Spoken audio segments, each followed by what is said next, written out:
I don't know if it's just Orange County hospitality or whatever, but I really do feel like the warm welcome here makes me feel like an extension of my home back home in Southwest Detroit. So I just want to thank you all so much for your incredible faith in the work that I'm doing in Congress. Also for your belief that I can be unapologetically myself without wavering on some of the roots and some of the passions that I have.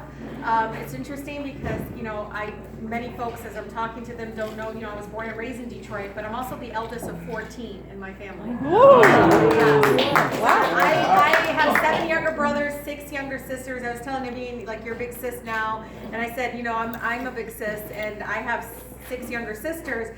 And I was like, would you want 6 sisters? She's like, no. But what I love is, it's really shaped me who I am. Not my law degree, my college degree, or even I think the incredible experience at the human services agencies, the nonprofits that I worked at before getting into office, was very, very much, fueled my continued work to wanting to change the world for the better. And so I always tell the story about, people in Congress right now. I think a number of my sisters in service call me Mama Bear. I'm kind of very protective, and I was my mother's translator until I was 12 years old. And for those old enough to remember Sears, before they closed down, when I was 12 years old, I remember going to Sears, and if you're a child of immigrants, you've gone through this, where I go up to cashier and I translate what my mom wants me to tell to the cashier. And I remember this moment where the cashier was getting really frustrated, and she's like, she needs to learn English. And I, of course, the protective mama bear in me came out, and I was like, excuse me, and I did bob my head.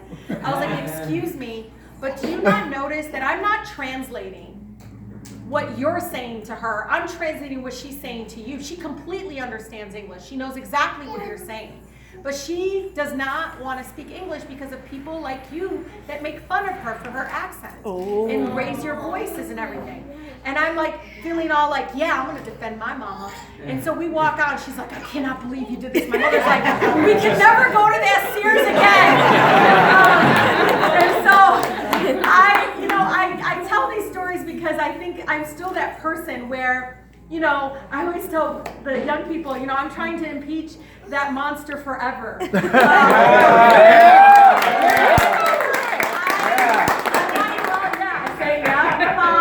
Yes, monster. Like, what's the monster stand for? It's like monster. And so I just want you all to know it is that protective mode that I come, because I just know these are days and years I can't get back for my residents.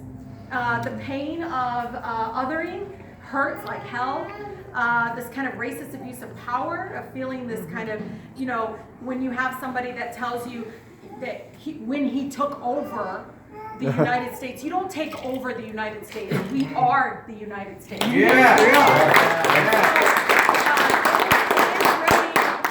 Frustrating. As you know, I'm an extension of this incredible coalition from Move On to For the People, and a number of incredible organizations that have been saying we got to hold this lawless president accountable. And as you can see, it is getting to a point where at least now there is, I think, a full-blown public, transparent, process, and seeing that what this results when you don't hold somebody that thinks they're above the law accountable. It leads to extortion, it leads to bribery, it leads to tainting of our democracy and impacting our national security. Being the eldest of 14 has been challenging. I am still the person that everybody calls, but I love it when my residents call me and they have a different issue, and I usually can guess it, and they're like, how do you know? I said, well, I have a sibling that deals with a mental health issue that's very similar. Or one of my siblings has chronic unemployment issues, and this is why, and have you thought about this? I created 4 neighborhood service centers throughout my district. For all of you that don't know, I have the 3rd poorest congressional district in the country. It's literally out of 435. So when I talk about corporate greed and I talk about corporate accountability, it's because I have some of the worst air quality, zip codes, the worst air quality, where I have a 1/3 of the class will raise their hand. Literally, the kids would just raise, 2nd grade, will raise their hand and say they have asthma. And because I'm trying to explain to them that what I do for a living, after I read the book, Grace for President, and really try to empower them that people like us need to run for office, and that's how you can change the world for the better and help people and speak up when others are feeling pain or hurting. And I look at the crowd and I tell them about, I'm trying to make sure that we protect our air. And the kids will be like, okay, what does that mean? I said, well, let me give you an example. So I tell them when I was your age, 2nd and 3rd grade, I said, I used to go to restaurants with my parents and they'd say, how many people in your party? And the kids would say, yeah, okay. And then I said, well, they also used to say smoking or non-smoking section. And the kids are like, what? And I'm like, they used to smoke in restaurants. On airplanes, and schools, no. Hospitals, what? All the kids with their expressions. And I tell them, I said, but that's truth. Even though scientists and doctors and everybody was saying, public smoking also hurt little lungs like yours. And it was impactful, and that we had to be very conscientious of it. Even though science out there kept confirming that secondhand smoking was bad, that we needed to address it. Look how long it took us, because the industry and the corporations went in and gaslighted people to believe it. We've had people actually come and say, no, that's not why this is happening. They're just not eating right. Or, yes, they still do that now. Or they're not doing this and that. So all of this was happening. And so I told them we had to fight really hard to tell the truth about the fact that, this chemical out there, the toxins from smoking, was hurting our lungs and hurting our public health. And I said, that's the same thing with our air now. I said, do you know our county, and I tell them that we don't meet federal law standards and sulfur dioxide standards, and they're like, what? And I said, well, how many of you go out and you can't breathe? And we actually have high rates of absences because the air is so bad and dirty one day, and kids have literally high rates of absences in some of my worst communities where the air is so bad.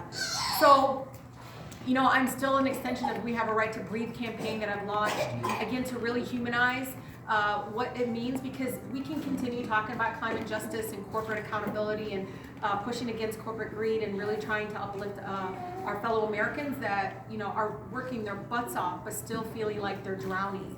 And we could do all of that, but we need to really try to put a human face to every single issue we work on. And so We Have a Right to Breathe campaign puts real families on a cover of postcards that they can send out. And I do this because Grace Lee Boggs, a Detroit activist, always, she would say to us, and if you think about everything historically, change didn't happen because somebody introduced a bill in Congress or something happened from the White House. I'm telling you, from the anti-Vietnam War movement to civil rights to women's right to vote, didn't start because there was an awakening in Congress or somebody in the White House started it. Never. It is always because of movement and grassroots activism here. That's why I know Medicare for All is going to pass. I know that we're going to get something.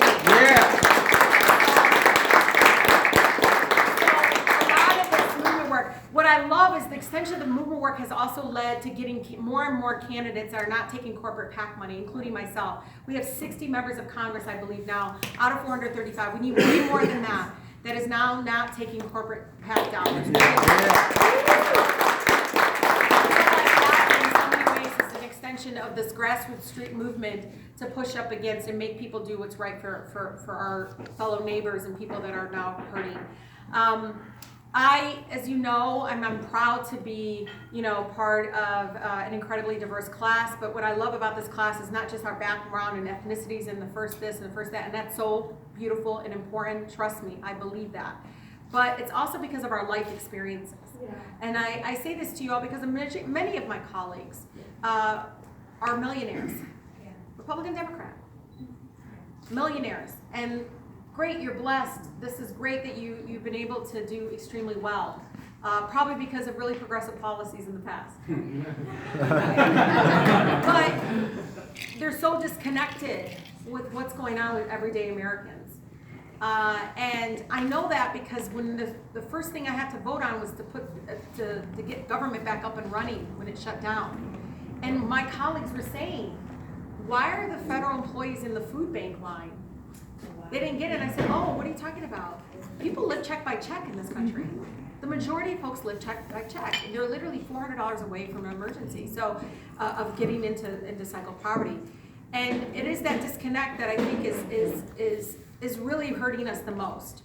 And so getting real people, even if they've never been in office before, but are really connected to the movement or connected to issues that are important to us, getting them in there, and then holding them accountable. Don't just come up to them about this or that, but ask them to use the power of their letterhead. Ask them to use the power to convene. I created 4 neighborhood service centers throughout my district. We've transformed people's lives today, so they don't have to wait years for me to pass Medicare for all. They don't have to wait years for us to finish this.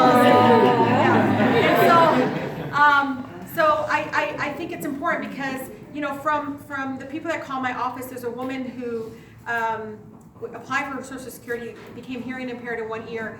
No joke, like this woman over a year was fighting for something that she paid into, a system that was promised her, right? For her to pay into it, work hard, that's what she did. Well, we finally were able to push to see if somebody else can look at the file because we didn't understand why she got denied, kept continuing to get denied. Sure enough, it was an administrative error on the part of the federal government. She got $38,000 within a week wired into her account. So then she finally got some sleep because she worried that somebody was going to come and repo her car in the driveway and all of these things. But we had a guy call who became disabled. He was one of our veterans, owed $121,000 in college debt. He called our office, and again, because we're new, we're like, we don't say, oh, we don't know. We just called and we figured it out, and like, we found a Department of Education had a program, but we wiped out $121,000 in college debt. And I'll tell you, staying that connected and rooted in the community through the neighborhood service centers, again, I have 4 of them all throughout my congressional district. It is changing people's lives immediately, keeping them engaged, but also showing them service politics, showing them that it's not only just about calling your elected officials to say vote yes or no on this or introduce legislation or this, or it's about also making sure government is working for you. Do you know this woman who's paying $2,800 for her insulin after the company, one of the big companies in Detroit, decided that insulin wasn't preventable medicine, even though we all know it prevents death. Because Trump decided to redefine it and the tax code and all this other stuff. Well, I was like, okay, you look at their website. On their website, their mission statement, I put it on my letterhead. This is your mission statement. Family, values, and you know, this great corporate neighbor. But you have your full-time salary employees not covering their insulin. You have somebody, and she literally, I mean, she was saving up her money to get the insulin for her son. We sent the letter as she goes to Rashida. I went in August to pick it up, and I had saved all this money, and she only had to pay $244. So I just want you to know that's the way it is.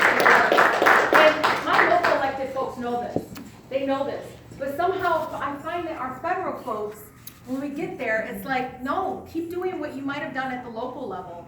That is how we change people's lives. And it's where I get my bill ideas, really. But it is transformative, and it's phenomenal to see this happen. You know, my son, who is 14 years old, Adam, my eldest son, I love him. He really genuinely is my advisor, my policy advisor. And it's funny, he watches my committee hearings and everything. But he'll say things that are just profound, like, you know, Mom, I just don't understand why everybody keeps talking about socialism and capitalism. Why not peopleism? Why can't people be I know. I'm like, can I use that? And it's fine, but I was like, can I use that? But he also talks about being a humanist first. And I feel like we need to move towards that, because even when I walk in a room sometimes, I'm proud DSA member, I'm proud Democrat, all this, yes, all of these things. But I honestly, when I walk in a room, I'm also a daughter, a mother, really more than anything. All these other things, again, that reality of like what I have to go back to. I have to protect the community that raised me. And so I feel like that humanist approach has been missing a lot. And again, I don't feel alone in Congress right now as I push these bold ideas. I will leave you with this and open up for questions. But, you know, I've been really inspired in reading more and more about Congresswoman Shirley Chisholm. Primarily because people told me, oh, you're getting death threats. She got death threats. You know, she came in, they put her on this committee. So you should know, Shirley Chisholm, the first African American ever elected to the United States Congress from Brooklyn. they put her on the agriculture committee, right? And you know, she ran on this thing, I'm unbought, unbossed. Back in the day, unbought, unbossed, before there was hashtags, folks. And she ran, they put her on ad committee. What does she do? She's like, okay, fine.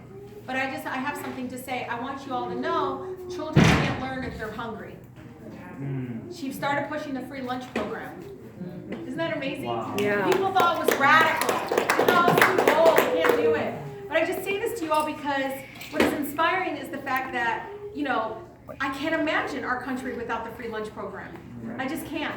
So I'm going to say, when I'm on financial services, and Chairwoman Mexican Waters knows this, I'm going to push against fossil fuel investment because our children cannot learn if they can't breathe. They can't learn if they have to go to a school where they have no clean drinking water, which is a reality for the majority of my schools throughout my Wayne County district. And so I am very much inspired by those that came before me and that were bold and were, you know, these little labels they stick on us. The fact of the matter is, you know, we got elected because we're this way. Our district sent us to be unapologetically and to be bold. Because there is a lack of urgency. There is such a lack of urgency in the United States Congress right now. How many times do you have to study? Prescription drugs is too high. How many times do you have to study that there is a climate crisis? We are tired of being studied. We already know there's a problem, and now it takes political courage to actually do something about it. So you all know I have a tough re-election campaign. The irony of all this, you know, when I ran, people weren't really paying attention to me. A lot of you didn't know. Rashad knew I was running. Rashad believed in me. Where's Rashad? Right here. Yes. It's incredible because, you know, my friends who've been activists with me and advocates, nobody really paid attention until I won my mother's Zamrit. And then the prize would come out and they're like, oh my God, the first Palestinian woman got elected. They're like, what? And then the first Muslim woman and all these things. It's incredible. I love it because my Siti in the West Bank, in the occupied territories of the West Bank, is she okay? Yes, she's okay. Okay. She, it's so great because, you know, she like, I win and she gets all this media, comes to this small little village of 700 people. It's a very small village compared to a lot of other villages in Palestine. And, you know, news media folks are there. I love it because they did an interview with her. The first thing they show is her beautiful hands. And her hands are like mine. They got a little bit more wrinkle. She's a farmer. She's out, so it's a little, you can see she's been out in the sun. She loves being with her land. And they said, well, what do you think your granddaughter, you know? She goes, well, all of my kids, all of my grandkids, my children's kids are all educated now. You know, I never got to go to school. She's completely literate. She can't read Arabic either. And so she goes, okay, khalas, I'm going to say it in Arabic and I'll say it in English. They go, well, what do you think about this? She goes, khalas, halat Palestine. And I was like, she goes, that's it, Palestine's free now. I was like, no, that's not how it works, Cindy. It's a lot more complicated than that. We have a lot more work to do, obviously, in trying to humanize the pain of oppression. May come through occupation, may come through othering, may come through discrimination and racism and all the things that come in all different forms of oppression. It's oppression. And so it's wonderful that my Siti, I was telling somebody, you know, she doesn't know Twitter, alhamdulillah. And so she doesn't know when he says stuff about me. Except the reporter comes up to her and starts reading one of the tweets that he said, because, you know, she's sitting there and says, what do you think about what the president says? She goes, what are you talking about? And they said, well, and they translated for her in Arabic. And my Siti goes, well, what are you talking about? She goes, well, he said this, and he put quotes, grandmother, and she's just so confused. You can see her transform, because she's the sweetest woman, and she transforms. She goes, Allah hidda, which means God ruined him. And I thought that was so funny. So Washington Post was, Congresswoman Tlaib's grandmother says to Trump, God ruined him.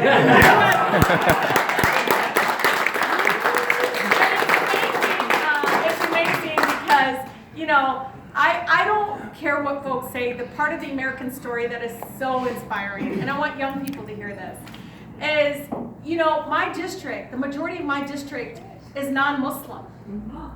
It's not Arab. Like the majority, it's less than 5% Arab American. The majority of my fellow neighbors that elected me, made history, did not share my faith or ethnicity.